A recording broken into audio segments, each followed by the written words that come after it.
Today we are taking a deep dive into the Magician card. So we're taking a look at the Magician, and specifically we're answering the question, what tarot cards are? And we've explained this before in previous videos, but I want to just make it clear again. If you haven't seen those videos, when we take a look at tarot cards here, it has nothing to do with telling the future or getting your fortune read or any kind of mystical woo-woo nonsense.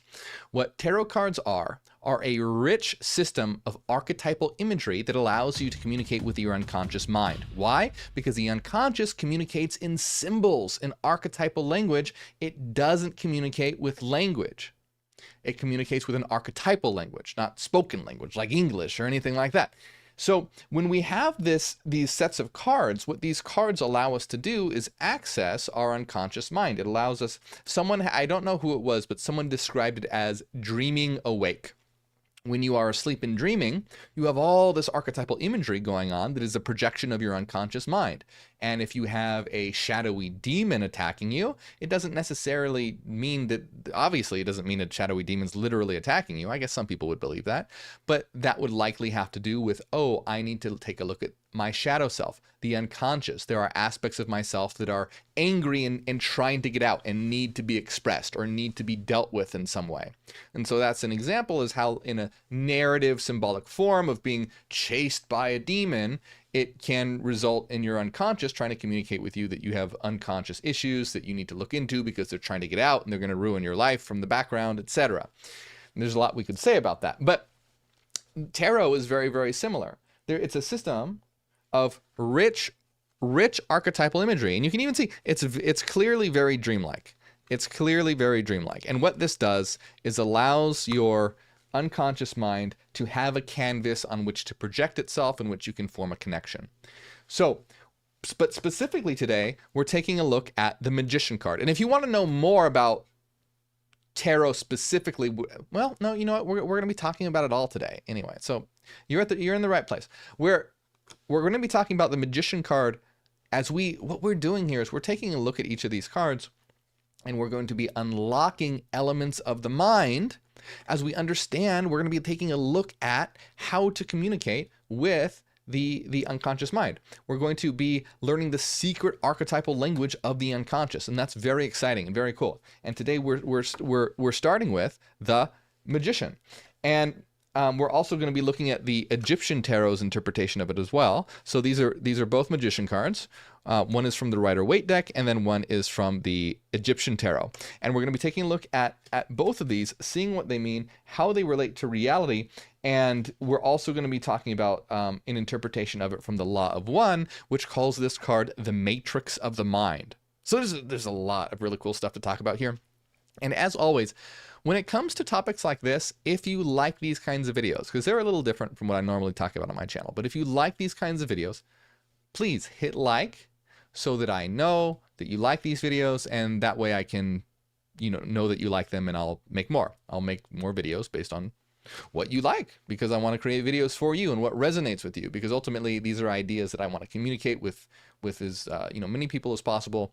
And so when certain ideas resonate with you, that lets me know that, hey, this is a good topic to explore.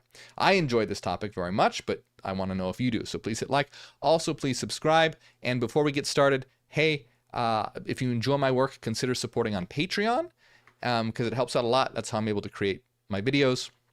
And you get access to all of our members-only videos. We have a lot of members-only videos with a new one every week. There's actually a members-only video coming out right after this video that's all about the idea of 5D ascension and 5D Earth. You might have heard that concept a lot in New Age communities or mystical spiritual communities, this idea that we're transitioning to 5D Earth and a 5D consciousness. So we're going to be taking a look at this with logic and reason and saying, what does that really mean? What is that? Is it real? Is it fact? Is it fiction? Is it garbage? Or is there some truth to it? So that's what we're going to be looking at today. So if you want to be a part of that or see any of our members only videos, consider supporting on Patreon at any tier, patreon.com/MorgueOfficial, or YouTube. You can join on YouTube at tier 2 or higher. Beware of scammers in the comments. There are people pretending to be me, saying to join my WhatsApp, join my Telegram. I don't have any of that. I think someone else said like Google Chat or something. I don't know. There's just people pretending to be me. asking for you to send them money, or I don't know, weird stuff. That's not me. I'm not going to be going out DMing people or whatever it is that these people are doing. So that's not me. Also, there are people out there who don't like what I'm doing and who don't like what we are doing. And they are spreading a lot of misinformation and disinformation about me and what we do. So, hey, just be on the lookout. Use logic and reason. Use your head. Don't fall for the BS. All right, here we go. Specifically, we are talking about the Magician card as we understand what tarot cards really are. So when we take a look at the Magician card, what we're going to do is we're going to take a look at a more traditional interpretation of the tarot, of the Magician, and then we're going to take a look at an even deeper interpretation that I think is just absolutely fascinating, which has to do with the matrix of the mind. So the important thing to understand here is when it comes to communicating with the unconscious and tools that we can use to communicate with the unconscious, because tarot is just one tool that you can use to communicate with the unconscious. There are plenty of other tools. Tarot just happens to be filled with rich archetypal imagery, so it enables your mind, your unconscious, to project very easily onto it, because it's a very rich canvas. It has a lot of potential for projection. So when it comes to interpreting these cards, always remember that we can look up interpretations, we can look at definitions, but different people and different systems will define them in different ways, and that's okay. And if certain interpretations don't resonate with you, that's also okay, because dealing with the unconscious mind is not the same as conscious, logical, rational thinking.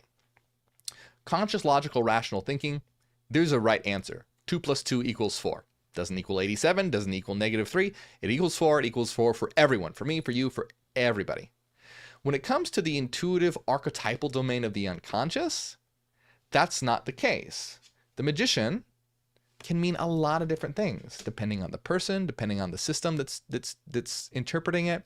It's the realm of not what is right, but what works. But it's important to delineate these fields, because you don't, well, the problem is that a lot of people use that way of thinking and then try to apply it to things that are objectively true. Like, you can't use that that way of thinking on math. You can't go, oh, well, I feel like 2 + 2 = 6. So for me, that's true. No, for you, that's not true. For you, you're just wrong.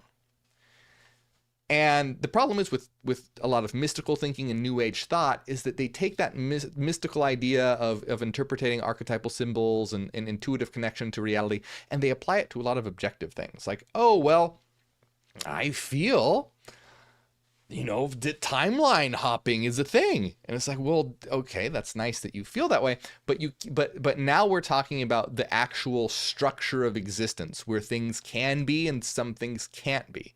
And there are certain aspects of reality that can be a certain way and can't be a certain way. So we have to use different modes of thought, different modes of examining things when we are engaged in this. And the reason why I'm emphasizing this is because this is new for a lot of people. See, in the Neogenian system, we go by meta-rationalism. We're meta-rationalists, and that metaphysics can be understood rationally. So we combine both left hemispheric functions of rational thinking and logic and mathematics, and the right brain intuitive function of holistic thinking, the unconscious mind, dreams and imagery and symbolism and meaning.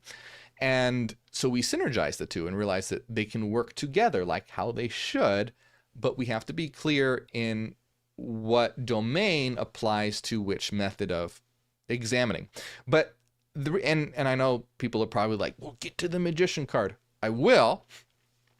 But the reason why I'm just really emphasizing this is because I think that there are some people who will come to this video and totally get it. Then there were other people who will come to this video and be like, why is Morgue talking about tarot cards? Like, that's just a bunch of New Age bullshit. I thought this was about logic and reason.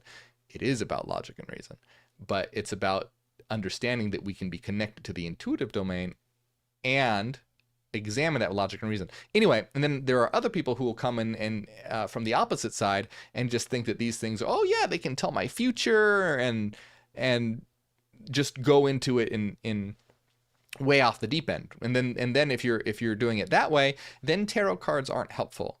If you don't understand what tarot cards actually are, they can become a crutch and a problem in your life, because now you're looking at tarot cards and going, oh, well, I don't know what to do tomorrow unless I consult the cards. Then it becomes like a god, then it becomes like a religion. You are now a slave to the cards rather than allowing the cards to unlock your intuition. And so you want the cards to unlock your intuition. You want to use them as a tool to augment yourself, augment your understanding of your mind and of existence. So I just want to make that very, very clear. This is all logical and rational, but also we can be logical and rational as we explore the intuitive domain of archetypal imagery. So just to be clear, I want to make that clear. When we are doing tarot cards, we're going to be taking a look at some of these interpretations, but remember, they can vary. So specifically, what are we doing? We're taking a look at the Magician Tarot card. And what first, let's look at a more common interpretation of what the Magician Tarot card represents. So the Magician Tarot card generally represents things like will and manifestation. So if you take a look at the Magician card, you can see a lot of things going on here. So the Magician card is usually associated with things like will, consciousness, and manifestation. Okay? So if you look at a couple things here, you'll notice some really cool details relating to connecting the physical with the mental, or rather connecting the mental with the physical. Because manifestation is about making an idea become a reality. An idea is in the realm of the mind or the spiritual realm. Remember, in our system, the mind is the spirit. It's just mind. Spirit's not some weird woo-woo concept. Spirit is mind, energy patterns, frequencies. So you have an idea in your mind, and in order to manifest it, you have to actually physically make it happen. So you have this, the magician stands in between sort of the physical and the mental as that conduit that is able to make ideas manifest. Ultimately, that's what it has to do with.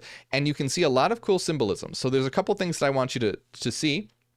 I want you to see a hand pointing up and a hand pointing down. I want you to see the infinity symbol above the head.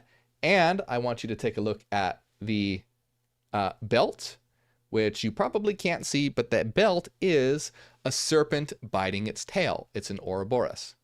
So again, look at all the rich symbology. Look at all this content that your unconscious has to work with. You have the infinity symbol, you have the Ouroboros of eternity, you have, the duality of up and down. And then we're going to talk about the elements on the table, and the elements on the table represent more to do with the physical reality. They're the tools of the magician. So you have the magician who represents will and manifestation, and this magician via the infinity symbol and the Ouroboros is connected to the domain of mind, the eternal domain, the infinite, the infinite realm. Okay, it's connected to the infinite realm, and when you have one hand pointing up, this symbolizes the pointing towards the spiritual domain or the mental domain, and then one pointing down, pointing towards the physical domain. And remember, we're going to look at other interpretations later, so I want you to keep that in mind, that this is the more traditional interpretation, which is still a very cool interpretation. And then so you see on the table, you have the different tools of the magician, okay? You have the wand, the cups, the sword, the pentacles. And these are the tools the magician has to be able to manifest its ideas.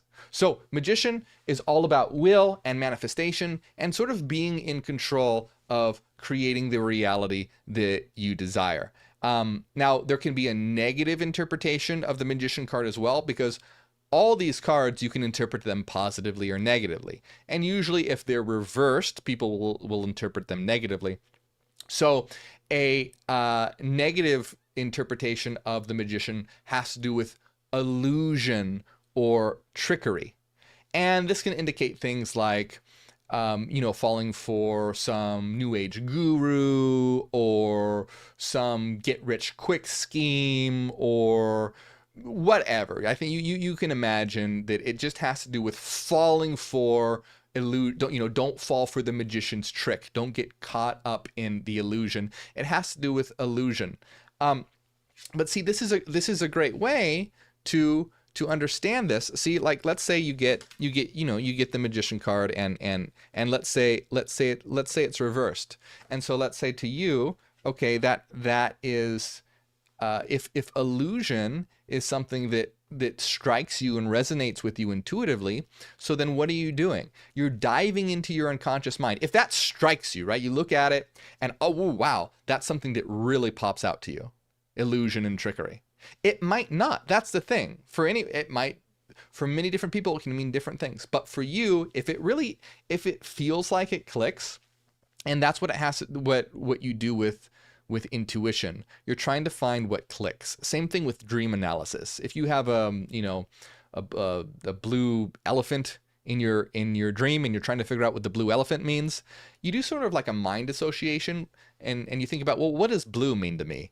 Maybe blue is related to feeling sad, or maybe blue is related to, oh, that blue jacket that my grandma gave me, and it makes me feel comforted, or blue makes me think of the ocean, or whatever. And you just keep thinking, and then one of these things may just kind of click and feel like, oh, there's just kind of like a spike of intuitive energy, like, oh, that one kind of pulls me. Sadness. Blue means sadness. And then you do the next thing with the elephant. Well, what does an elephant mean to me? And you do the same sort of thing. And then you try and connect them. Well, what does a blue elephant mean? Combining these two things together, etc. So anyway, same thing is kind of happening when you're doing the tarot. So if you get a reversed magician and illusion or something really jumps out at you, then what you do is you start examining your mind. You start examining the unconscious and thinking about your life and going, okay, I really got an intuitive spike there that had to do with illusion. What's going on? Now remember, what's in your unconscious is what you don't realize is there. The whole reason why that this is interesting and powerful is because it's making the unconscious conscious. So you're not going to immediately get in a card, and if illusion speaks to you, you're not automatically going to go, oh yeah, I know exactly what that is. I mean, you might, but then you're just more dealing in the realm of consciousness. What this is doing is saying, explore your mind. What's going on? So this is when you need to start thinking, okay, well, what's going on in my life? Am I involved in some kind of get rich scheme that I haven't really given enough attention to? Did I get pulled? Did someone sell me some bullshit crypto, or did someone in like a one of those pump and dump coins, or did someone am I involved in some religion that's starting to control my life? It's things that are going to take a lot of introspection. You're going to, what is it that this is trying to tell me? And then you might discover, oh, there really is, this, I need to take a closer look at this religion I've been involved in, or maybe these choices I've made with my money because this YouTube guru said I should invest in this probably wasn't such a good idea. What this is doing is, if that is something that jumps out at you, it is telling you, hey, pay attention to this. And so what you do then is you pay attention to it and examine your mind, and you try to figure out what's going on and if there is a connection there.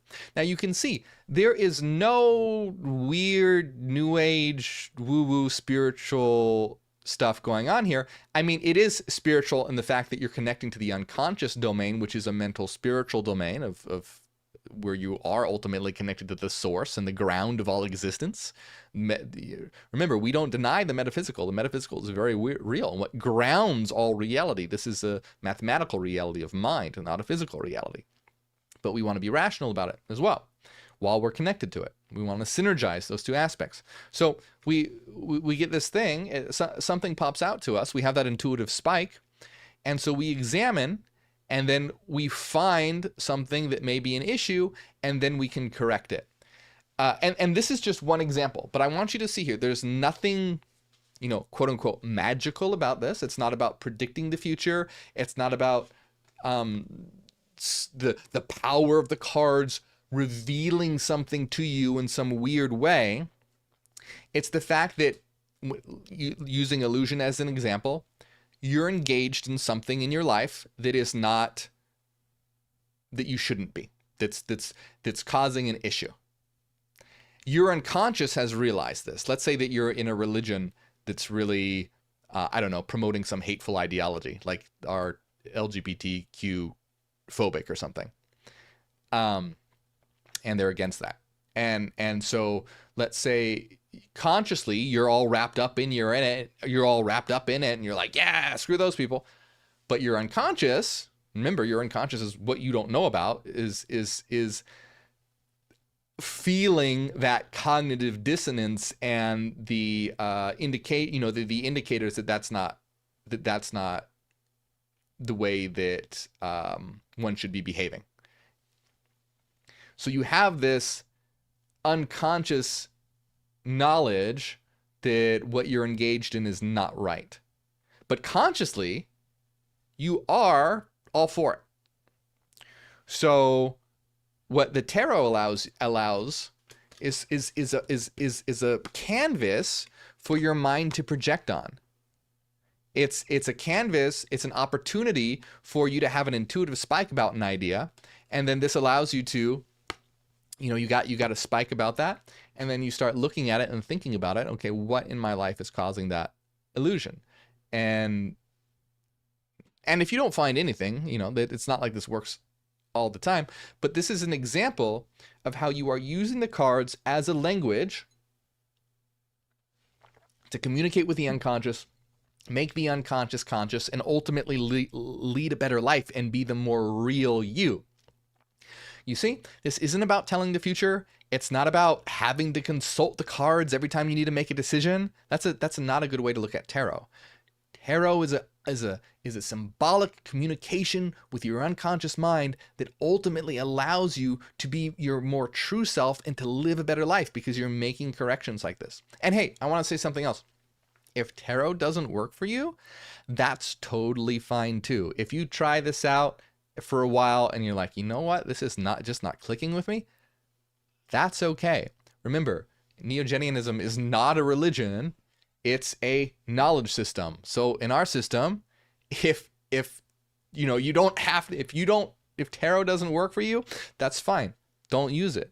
It doesn't mean that there's a problem or that there's something wrong with you. It means that it's not for you. And that's totally fine. So I just want to throw that out there as well. I don't want some people to think like, oh, if I want to evolve, I have to use tarot cards and I have to understand the different, I have to learn all of them. No, you don't have to use tarot cards to mentally evolve. For the people that resonate with it, it can be a powerful tool. Just like dream analysis. A lot of people really resonate with dream analysis. Some people, they might feel like it's a waste of time. Now you want to try it and see, and because these are powerful tools, but ultimately it's not something that you have to do religiously. Like, oh, well, if I don't learn tarot, I'm never going to be able to evolve. No, it's not like that. It's a tool, one of many tools that can be a helpful step. So you have the Magician card, like I said, that has to do with will and manifestation, and a good thing to think about with this card is, think about your life. Think about if you feel like you are that magician, because the magician in the occult world, one is a magician, and the magician is about conforming reality according to your will to make what you desire happen. And now in our system, we talk about a system called will forming that's a little different, but it's similar. Now, so this idea of having power over the physical realm in a way that's, again, not woo-woo or whatever. It's about having an idea and then making it occur. And so getting the Magician card may be emphasizing that aspect in your reality, and think about, well, do I feel like I'm in control right now? Are there areas in my life where I could be working better at creating the kind of life that I want? And a good indication of this is, Do I feel, and this is a great indication for the difference between unconscious and conscious as well. Do I feel like I'm in the passenger seat of a car and I'm just going along for a ride? Or do I feel like I'm driving the car? And this is a big difference too between people who are unconscious versus people who are conscious. Now, when I say unconscious, I don't mean they're literally unconscious. People are all people, if they're healthy individuals, are conscious. But a lot of people are driven by their unconscious aspects. And so they're more like being in the passenger seat rather than driving their own car. And you can think about a good example of this is when you're dreaming. When you're dreaming, what does it feel like? It probably feels more like you're a passenger in a car, right? Unless you're lucid in your dream, you're kind of just going with the flow. You're going with the dream narrative. Things are happening. It's almost like you're watching it, but you're still doing it and engaged in it. But it feels like you're just going with the dream current. You're in that passenger mode. Now, if you become lucid, it changes very drastically. When you realize, oh, this is a dream, I am dreaming. Now you're in the driver's seat. And you go, oh, I can do something different now. I don't have to go to that castle and fight that dragon. That's weird. I'm going to go see what's going on over here, or I'm going to change things completely. And this is because when you're dreaming, your state of consciousness is very, very low. Your state of consciousness is very small. Your rational faculties are impaired and your memory faculties are very impaired. That's why you don't realize you're dreaming, because your rational and your reason and memory are impaired while you are dreaming. That's why you don't realize you're dreaming, because your reasoning is impaired. So you don't have the capacity to go, oh, that rabbit shouldn't be able to talk, because you don't have that judgment. Also, since your memory is impaired, you can't compare your past experiences with rabbits. You can't go, oh, I remember that rabbits aren't supposed to talk. So there's a lot of things that are impaired, which keeps you in a low state of consciousness. Dreams are a low state of consciousness unless you become lucid, and that's why you have that feeling of being like in a passenger in a car. Many people today are more like passengers in a car. Now, I'm not saying people are unconscious. People are conscious, but a lot of their lives are driven by their unconscious faculties rather than them being explicitly aware of it. They're just following that religion that brainwashed them into hating some people, and they're just taking that advice of that YouTube finance guru, or they're just blah blah blah blah. You must always be a master of your own mind. And I always want to emphasize this, like on my channel, don't believe what I say just because I say it. Examine it with logic and reason and think about it, analyze it. If you just automatically believe things because I say them, that's the opposite of what I want. I want to give people the tools, whether it's tarot or mathematics or industrial actualization or meta-rationalism or metacognition or whatever. I want to give people the tools to be able to elevate their consciousness. Not just if you just believe what I say because I say it, don't because that's not coming to the understanding and raising of your consciousness. That's just, that's not good. So make sure that you're always engaged in self-reflection, thinking about these things for yourself. And what I mean by that is not saying that like, okay, you have to be skeptical of everything, but I mean, if, because anyone can say anything. Some people could be like, oh yes, these cards, absolutely, they tell your future. And how are you going to tell a difference between me, who say they can't tell your future, it's a communication with the unconscious, and other people who are like, oh yeah, it absolutely can tell your future. Like, how do you discern the two? That's where that discernment is what I'm trying to cultivate in people, not a belief in the thing, but an understanding of why things are so one can think for themselves. That's why when people come to me and they say, what should I do to reach a higher state of consciousness? Well, the first thing you should do is take a philosophy 101 class. I always say that. And you can take them for free online. There's a great one. There's a playlist online by Dr. Richard Brown. It's I think 14 videos. Each video is like 30 minutes to an hour. And it's great. We watch it on YouTube. And this is because philosophy teaches you how to think, how to examine things critically. And that's really key when you're in this world where everyone's trying to get you to think their way. Everyone's trying to get you to think. Look at all the political systems, all the propaganda, all the celebrities, all the fashion lines, all the products. With everyone's trying to get you to think a certain way. Everyone's trying to get you to think the way they want you to think. Oh, you should be part of this political system. Oh, you should be a part of this fashion trend. Oh, you should buy this kind of device. Oh, you should believe this ideology. You should. So one has to be. You're gonna get it from every single angle. So you have to be prepared so that you know that you're living your best life possible and that you're in the driver's seat, not the passenger seat. Okay, let's move on here because we have so much to talk about and I'm just going off and we have a lot more. So what we're going to do here is take it a very interesting interpretation. Also, what I want you to let me know in the comments too. So we're going to take a look at another interpretation of the Egyptian tarot, we're going to be using the Egyptian tarot. So what I want you to do too is tell me in the comments if you like this extra interpretation that we're going to be giving by the law of one, the raw material, which looks at this as the matrix of the mind. I want you to tell me, because we're looking at the traditional interpretation, and now we're also looking at the interpretation from the law of one or the raw material. Tell me in the comments if you like that. If you're like, or if you're like, no, you know what, that's too weird, that's too out there. I prefer just hearing about the traditional interpretations of it and maybe my thoughts on it or whatever. Let me know. I like to know what resonates with you guys. It helps me understand what clicks, what connects to best present this kind of information. Anyway, so what we're going to be doing is diving into another interpretation of the magician. And I'm going to bring this up on screen real quick. So here is what we're doing here is taking a look at an interpretation of the tarot from a book called The Law of One. And real quick, the Law of One is material that claims to be channeled by an entity that calls itself Ra, which which claims to be an entity from basically another domain that is unconsciously communicating with a channeler. I know it sounds weird. And I want to be clear that we don't know if this is real or not. It could all be made up. But remember, when it comes to this sort of thing, it doesn't really matter. It matters if you're trying to understand the structure of existence. If you're trying to understand, okay, what is reality? What are we? Where are we? Why are we here? Yeah, it's going to matter.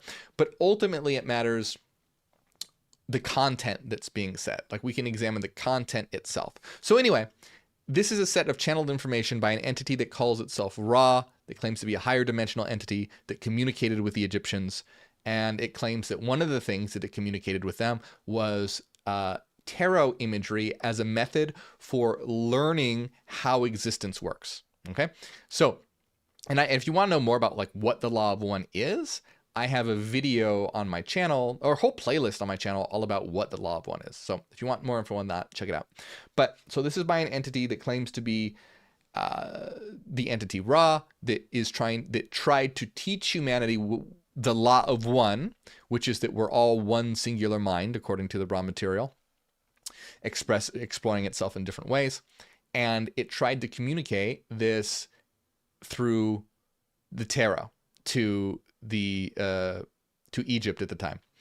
So this is going to be Ra's explanation of what the magician tarot is, what it represents, and Ra in this book is going off of the Egyptian tarot. Now I want to be clear that Ra says that, if we're going to pretend that this is true, Ra says that these images aren't like exactly what they transmitted to the Egyptian people at the time, but that, hey, it'll work, because that's the one that the research team wanted to use. So anyway, let's just start reading now. And keep in mind what I'm reading comes from Ra. So Ra says, the archetypal mind then is that which contains all facets which may affect mind or experience. Okay. So the archetypal mind is that which contains all things, all structures, all energies that can affect mental processes and experience in general. The magician was named as a significant archetype, However, it was not recognized that this portion of the archetypical mind represents not a portion of the deep subconscious, but the conscious mind, and more especially the will. So for Ra, specifically, the magician is called the matrix of the mind. And the matrix of the mind represents consciousness or will. Now, we have to realize that in Ra's interpretation of the tarot, the first 7 cards of the major arcana represent the journey of the mind. The second represents the development of the journey through the body. And then the third represents the spirit. So, and all of these cards represent, according to Ra, the evolutionary experience and development of humanity in the current phase of consciousness that it exists in. Okay? And then according to Ra, at the culmination of this journey, the final card is what would typically be the Fool, or the first card, card 0, but for Ra, it's the final card, card 22, and it's not called the Fool, but it's called the Choice. And let me see if I have that here so that you can see it. Yes, okay, it's right here. So the Choice is the final card, and you can see a lot of symbolism of duality in that card, specifically by the sun and the eclipse in the corner, and an individual about to make a journey, and they need to choose where they are going to go in their journey. So according to Ra, the final card represents the culmination of all the other cards or experiences that humans go through their mind, body, and spirit. And then this final card represents, all right, now we're going to transition to a new level of consciousness, but you need to make a choice on how it's going to be done, either service to self or service to other. Now that's Ra interpretation. In Ra's interpretation, I always want to highlight that I think that that interpretation is way too general. I don't think you can divide reality into things like, oh, just service to self or service to other. I think that a synthesized approach and understanding of how existence works is more nuanced. However, one can broadly make a connection between looking at the bullshit going on in the world and going, yeah, humanity's at a point where it has to make a choice. Okay? So the first card is the matrix of the mind. And so the matrix of the mind for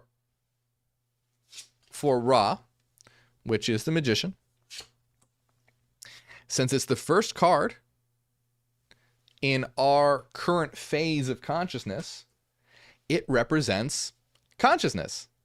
It represents the conscious mind. And that makes sense because it's the first one. It's the first, it's right there in what it's called. It is the matrix of the mind. It is the human's capacity for self-awareness. And that's what marks humanity in its current phase of development. Humanity is different from the animals because they're not just purely instinctual. They have a much more developed understanding of a self. And so self-awareness or consciousness is what marks humanity off. Now, I want to make a very clear distinction real quick because I realize that some people may misunderstand this, and I just realized this. Conscious means awareness of awareness. Okay? Consciousness, a lot of people equate consciousness with sentience. Sentience is just the ability to experience qualia, or in simpler terms, just the ability to have experiences. So animals, we would say, are sentient. They can feel, they can experience pain, hope, joy, whatever.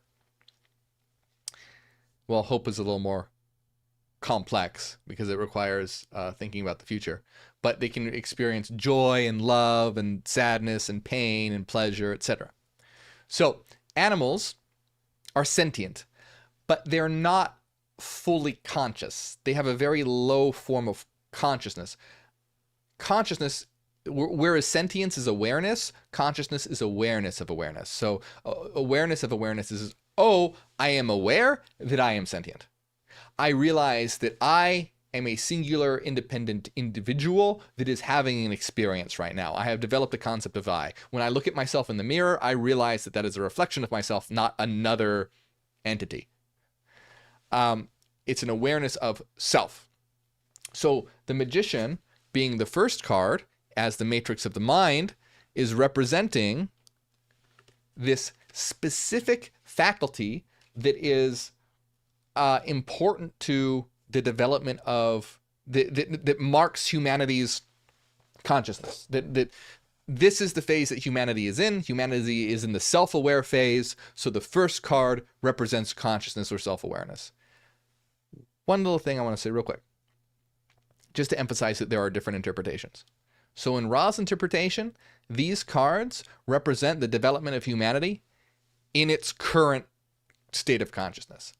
Now, there are other interpretations of the tarot, which I think are really cool, and maybe we'll talk about that someday, which looks at the cards as not having to do specifically with humanity's consciousness, but just reality in general as a whole. And it tracks the development of evolution from the very basic state to the most advanced state. So just for example, in that interpretation, the magician wouldn't necessarily represent consciousness, because consciousness is an advanced form of mind. It takes billions of years in development to get to that. In the other interpretation, the magician would just mean the ability for choice, to select one thing rather than another. Just a pure will, like more like the pure will of, a blind will like Schopenhauer, where it's just a striving towards something. But that's not this interpretation. This interpretation represents consciousness. I just want to throw it out there to show you how you can have different interpretations of tarot that are useful and very cool. Very cool. But so this one is specifically dealing with the matrix of the mind as the magician as consciousness. Ra says, in the mind complex, the matrix may be described as consciousness. It has been called the magician. It is to be noted that of itself, consciousness is unmoved. The potentiator of consciousness is the unconscious. This encompasses a vast realm of potential in the mind. So this is just pure consciousness.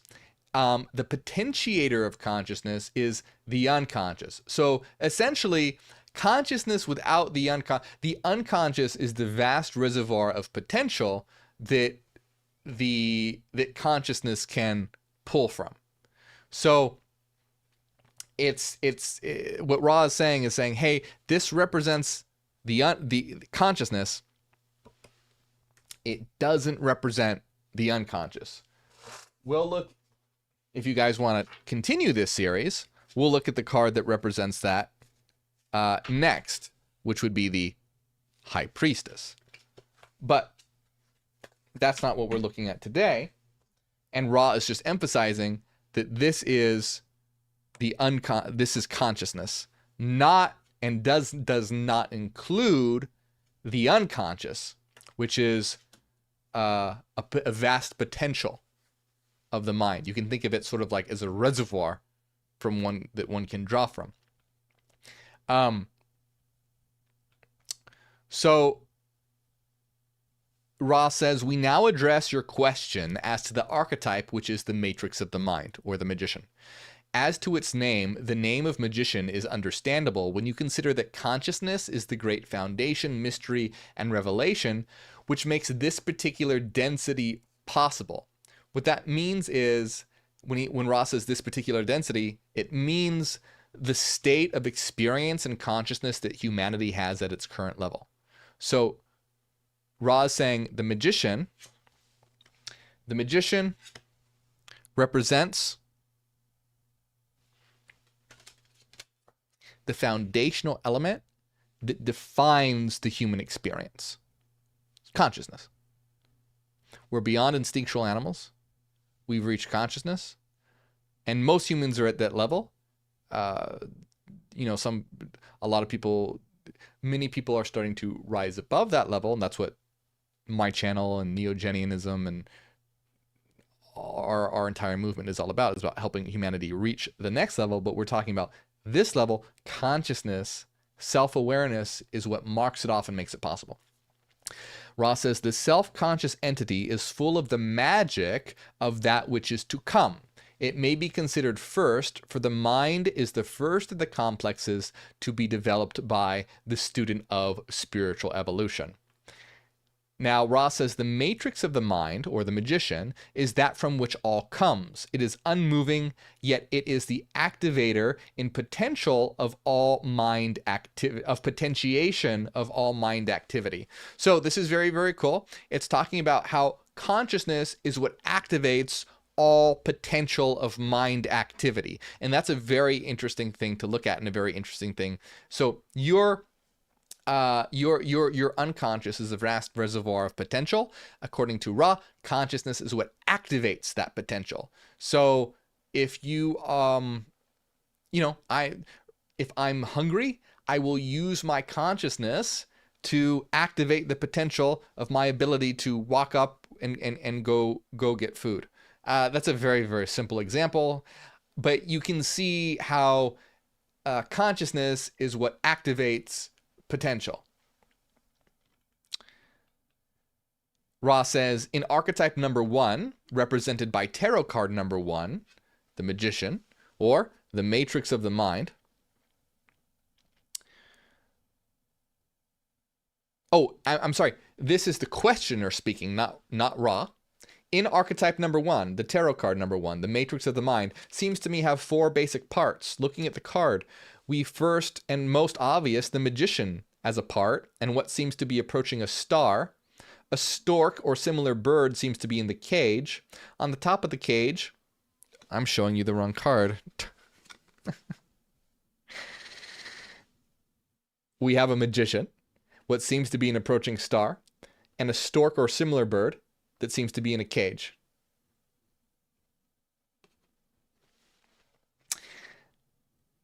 On top of the cage, we have something that is very difficult to discern. Am I in any way correct in this analysis? Ra says, I am Ra. You are competent.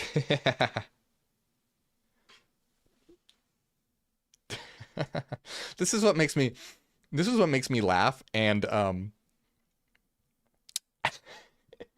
like, if this is real, again, we don't know if this is real or not. But it's stuff like this that makes me laugh, because this is, in my opinion, like how an alien would. It's not literally an alien. It's a higher dimension. It's a being from another domain. But yeah, I know, this is just funny. Ra says, I am Ra. You are competent at viewing pictures. That's really, I don't know. Does anyone else think that's funny? Or is that just me? Because he's describing the card.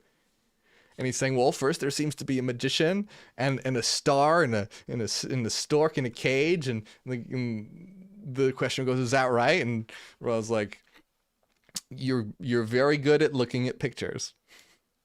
But Ra continues, you have not yet grasped the nature of the matrix of the mind as fully as is reliably possible upon contemplation. We would note that the representations drawn by priests were somewhat distorted by acquaintance with and dependence upon the astrologically based teachings of the Chaldees. Basically, you're really good at looking at pictures, but you haven't understood what it's really about yet. And I'll also show you here that they actually, if you can see this in the corner, I'll make it bigger for you. They redrew the card according to changes that Ra said should be made. And if you'll notice some of the differences here, I can show you. Like, one of the things that's very interesting is they did remove the star, and Ra seems to have a problem with astrology being added to tarot. Ra's like basically says a few times that astrology shouldn't have anything to do with tarot. Anyway, they removed the star, and you can see one of the things that they emphasized, which is really some things they really emphasized, is they changed the wand into an orb, which is really cool. And we'll talk about that. And another thing that they did is really, I don't know if this was in their cards or if they did this on purpose, but I want you to notice the emphasis of the checkerboard pattern beneath the stork. Okay. So we'll be talking. I'll be explaining to you why that matters, but I want to point that out. So Don says, thank you. We have some observations on the archetype as follows. The matrix of the mind is depicted in the Egyptian tarot by a male, and we take this as creative energy intelligently directed. Would Ra comment on this? Ra says, this is an extremely thoughtful perception, seeing as it does, the male not specifically as biologically male, but as a male principle. You will note that there are very definite sexual biases in the images. They are intended to function both as information as to which biological entity or energy will attract which archetype, but also as a more general view which sees polarity as a key to the archetypal mind or of third density. So what Ra's basically saying is that the gendered aspects of these cards are meant to emphasize polarizing forces, and it can also emphasize what types of individuals will be attracted to which archetype. But overall, it's to emphasize opposing forces. So some people will associate consciousness with maleness, and others will associate the unconscious with femaleness. I think one has to be very, very careful here. So when one gets into interpreting archetypal imagery, gender is a very powerful archetypal communicator. Why? Because it's been such a huge part of our experience here. It's been ingrained in us. So the mind can tend to generate images associated with gender. So a mother symbolically may represent feminine care and nurturing and growth in the unconscious. And then like a male could represent activity, directedness, focused, conscious structure, things like that. One has to be really careful here, because while this is where one has to be very explicit and realize what is symbolism and what actually, remember earlier when I said you have to be careful in which realm you're in. Don't apply the mystical, intuitive realm of the unconscious. Well, it's not really mystical, but you know what I mean. The fluid, nature of archetypes with clear objective facts about reality, like 2 + 2 = 4, etc. So when one is, thinking in terms of gender with archetypal images, that can be fine as long as one realizes that it's not literally true. So consciousness is not literally a male thing, and the unconscious is not literally a female thing. Generally speaking, some genders can happen to gravitate more towards one and another based on many different factors. But it's important to realize that it doesn't mean that reality is necessarily gendered in this way. And that's when one has to really remember, because obviously, like, look, the magician represents consciousness, right? Is it literally a magician? No. It's a symbolic story that represents consciousness. So is it literally maleness? No, it's not literally a magician, and it's not literally maleness or male energy. There's just energy. That's all there is. And you can have different orientations of energy on a vast spectrum. And one has to realize that we clothe these ideas with stories and metaphors, like stories of magicians and the idea of gender and all sorts of things. Storks being in cages. But we have to remember they're not literally true. And the reason why this is important is because this can lead to problems. If people think that reality is inherently male and female, then you can get to, people hating on the LGBTQ community and all this sort of thing. Just like when people believed in the Bible is literally true. It's like, oh, well, it's Adam and Eve, not Adam and Steve. And this leads to a lot of problems. And, oh, well, Eve ate from the apple. And so that means that women are lesser than men and can only be saved through childbirth. That's a real verse in the Bible, by the way, that says that. New Testament, not Old Testament. So I think it's in Timothy, something like that. But the point is that one has to be one has to keep that in mind. All right, that these are symbols, these are image, and I just emphasize that fact very critically when it comes to gender, because I see this mistake being made a lot in the New Age community. The New Age community takes things literally true, and they get really obsessed with this. And there's nothing wrong with talking about like a resurgence of the divine feminine or things like that. That's fine. That's fine.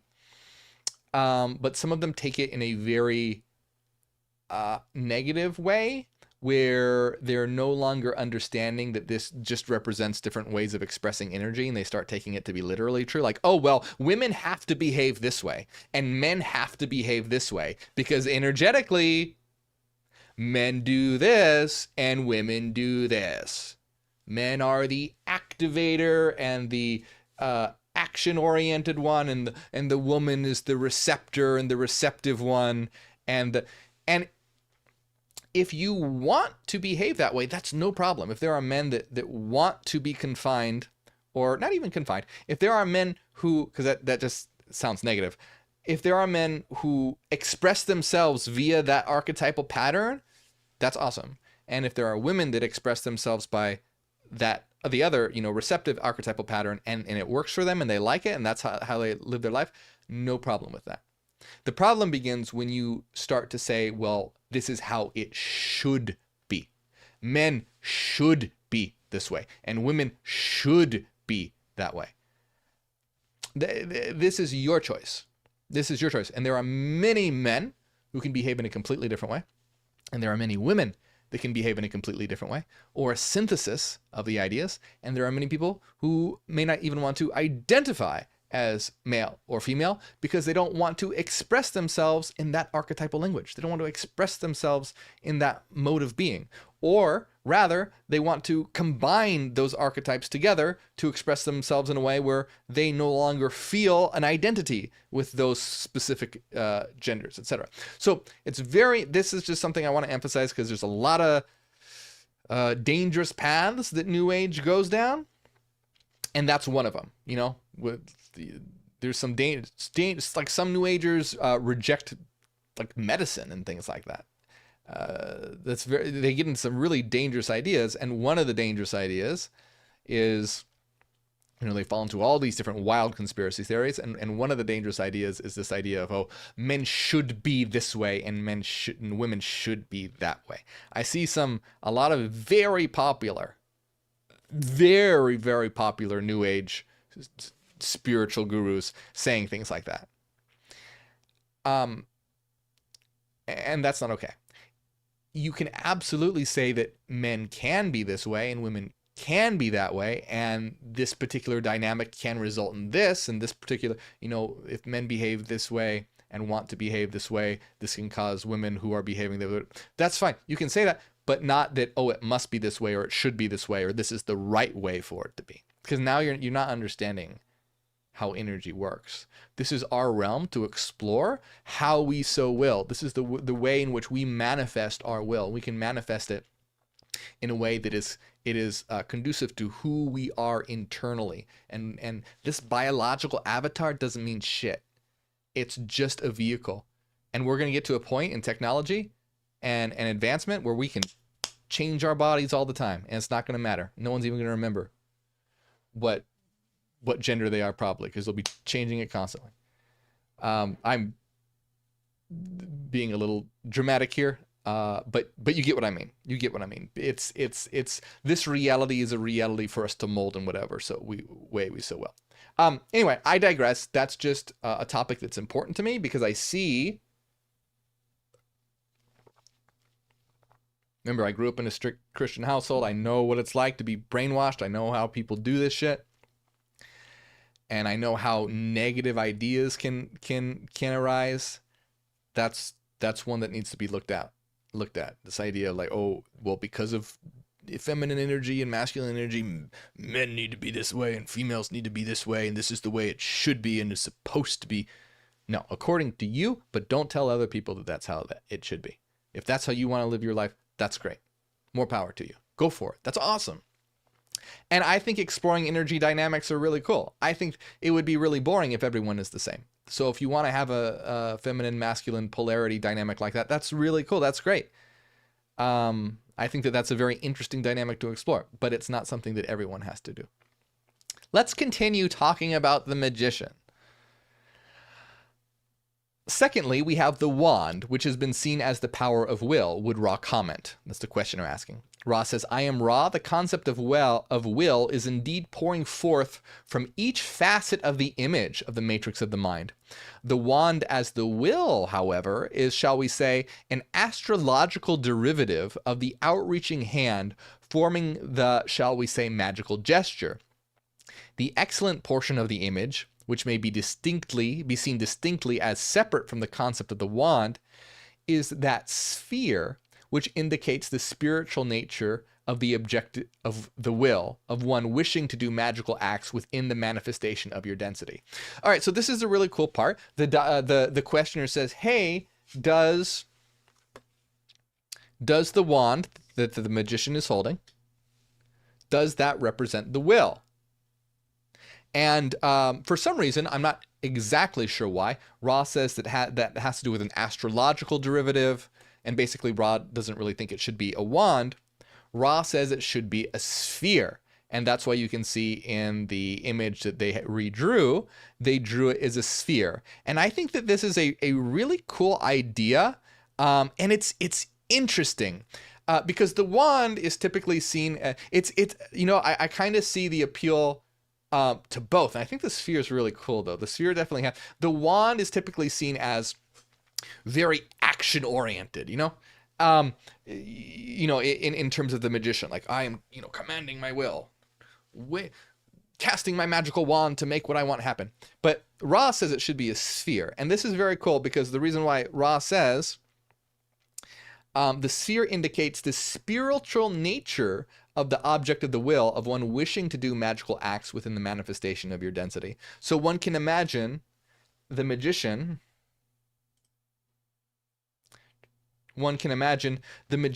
looking at the sphere, staring at the sphere, and imagining its will manifesting.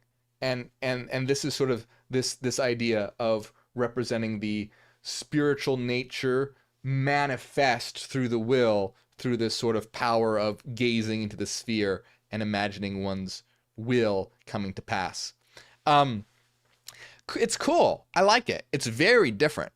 And that's why I like Ra's interpretation of things, because Ra's interpretations of things are very insightful. And I think that's a really cool addition. But do you see how everyone can translate it differently? For some people, the rod might be more resonant. For others, the sphere might be more resonant. And, I like both, but I do like the sphere. I think the sphere has like Ra says, it indicates a more spiritual nature. It has a more transcendent feel to it, where the rod or the wand is more physical. I like the sphere quite a bit. So it's a cool addition. It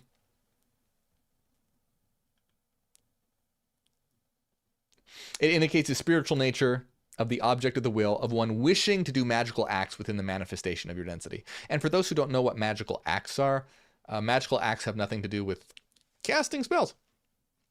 Magical acts are just manifesting your will, making something occur that you will for it to occur. If you have an idea in your mind and you make it happen consciously and explicitly, you could call that an act of magic.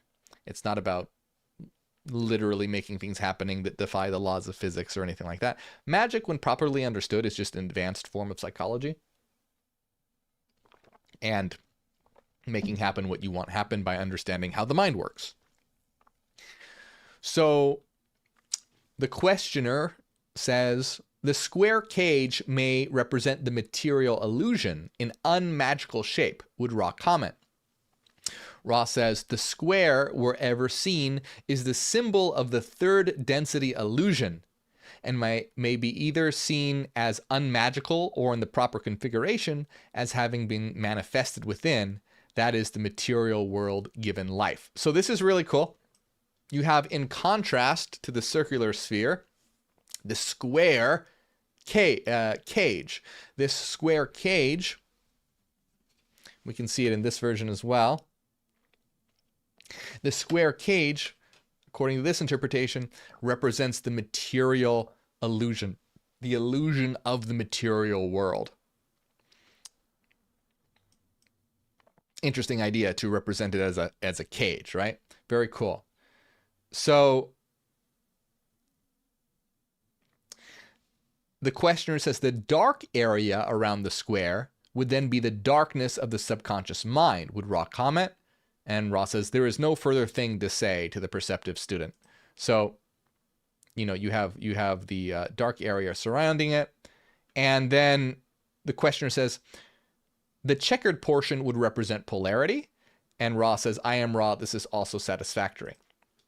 And so you'll see the checkerboard pattern beneath the bird.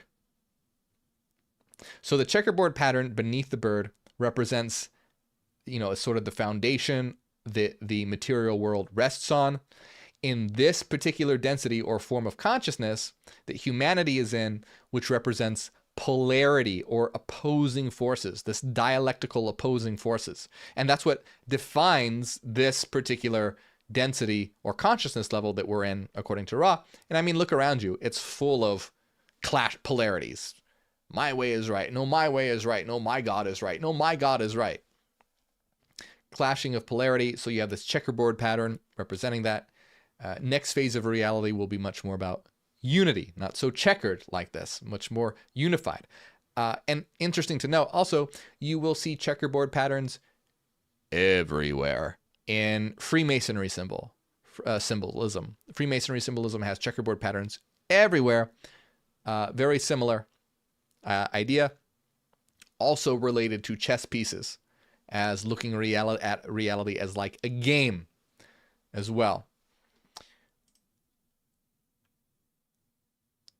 The questioner says the bird is a messenger that the hand is reaching down to unlock. Can Ra comment on that? Ra says, the winged visions or images in this system are to be noted not so much for their distinct kind as for the position of the wings. All birds are intended to suggest flight and messages and movement, and in some cases protection. The folded wing in this image is intended to suggest that just as the matrix figure, the magician, cannot act without reaching its winged spirit, so neither can the spirit fly, lest it be released into conscious manifestation and fructified thereby. So it's very interesting that essentially the bird represents the spirit. And, you know, Ra has a specific interpretation of it, but what I kind of see it here as, and, you know, Ra kind of alludes to this in a bit, but you can see almost like it's the spirit that is trapped in the world of illusion or the material world. You have the bird that cannot fly. It's trapped in the material illusion. It's in that cage, so to speak. And you can sort of understand this as like the soul being tied to an avatar or the physical domain. It can feel like birds in a cage with our wings folded, not able to fly. We're used to much more expansive and infinite realms. Now, that's not to say that this, I don't want to be clear, this reality is not a prison. It just feels that way because humanity has collectively chosen to have a shitty world. We can have a beautiful world where we can have our wings begin to spread and fly as we tap into our spirit and understand existence for what it is and build a more unified reality. But anyway, I don't know if Ross specifically equates it with that, but I think that is a cool interpretation of the bird within the cage as a spirit within the material illusion being in its limited form. And then the questioner says, and finally, the magician represents the conscious mind. Is this correct? And Ra says, we asked the student to consider the concept of the unfed conscious mind, in the mind without any resource but consciousness. Do not confuse the unfed conscious mind with that mass of complexities which you as students experience, as you have so many times dipped already into the processes of potentiation, catalyst, experience, and transformation. So in other words, Ra wants to say that Ra wants to be very clear that the magician or the matrix of the mind just represents consciousness, and not to confuse it with the complexity of a conscious mind of an individual who has gone through potentiation and experiences and transformations and catalysts. So it's just the function of the conscious mind. It's the pure function of the conscious mind. It's not, because remember, the next card I believe is called the potentiator of the mind, which I believe is the high priestess, which is going to represent the unconscious, which is a separate card and a separate function. So this is specifically, the magician card specifically is representative of the function of the conscious mind. So once again, you can see in the interpretation that Ra gives, all of these cards, the first 7 are functions of the mind. That's what they are. They are symbolic forms of functions of mind. So consciousness. And this is I think a lot of people have a hard time understanding what archetypes are and how they relate to how our minds are structured. Because people talk, well, our minds are structured by archetypes. And then, well, what do you mean our minds are structured by archetypes? Like the magician and the high priestess, and how what does that have to do with our minds being structured? And basically, it's just that, hey, the magician it is a symbolic archetypal representation of the function of consciousness. It's a story version of the function of consciousness. But your unconscious mind, and the reason why we use these is because the unconscious mind doesn't communicate in language. Your unconscious mind isn't going to go, hey, you know what? You probably shouldn't be a part of that religion. It's really brainwashing you. Your unconscious mind isn't going to go, hey, you know what? That YouTube guru that you're following is trying to give you bad financial advice and it's a pyramid scheme. Your unconscious mind isn't going to do that. But in dreams, certain imagery might appear. As you look at tarot cards, certain things might cause an intuitive spike to get you to go, oh, I should look into this more. And it can draw. And this isn't, your unconscious isn't magic. It's just that your unconscious picks up on things that your consciousness doesn't. Your consciousness is going to get all wrapped up in like, oh, wow, I'm going to make all this money and blah, blah, blah. And because you're so excited about it, consciously, you're probably going to push away all the red flags. Oh, it's really weird that no one else has made a lot of money about it except for the people that are selling it and blah, blah, blah. But you want that money so bad, you push it out into your unconscious. You ignore it. You know it's there, but unconsciously, not consciously. So your unconscious isn't magic. It knows it because ultimately you do know it. You've picked up on it. Same thing like with the religious thing. Oh yeah, we hate on these people, but like, oh well, why do I really hate these people? Just because they want to love someone of a gender that's the same as theirs or blah, what? But no, you push it out because, oh, that's what the Bible says, and that's what, or whatever religion it is. So it accumulates in your unconscious. It doesn't go away. And so and your unconscious is filled with things like this, filled with it. And so things like tarot cards and dreams can help us tap into that stuff. It can help us tap into it's a tool for examining our lives, examining our minds, and examining our unconscious. And I hope you see how cool this is. And it's not any new age woo-woo or mysticism or bullshit. It's logical and rational. It has to do with tapping into the power of your unconscious mind, using symbols, using imagery, using metaphors, using analogies, using ultimately archetypal symbols. And the tarot is a very powerful tool full of rich archetypal imagery that allows you to connect to it. And some people devote their lives to learning archetypal languages in all manners. They make associations with colors and symbols and stars and shapes. And we'll talk about that at some time, because there's something worth doing when it comes to that, if one wants to devote the time to do that, because now you're feeding your mind a lot to work with.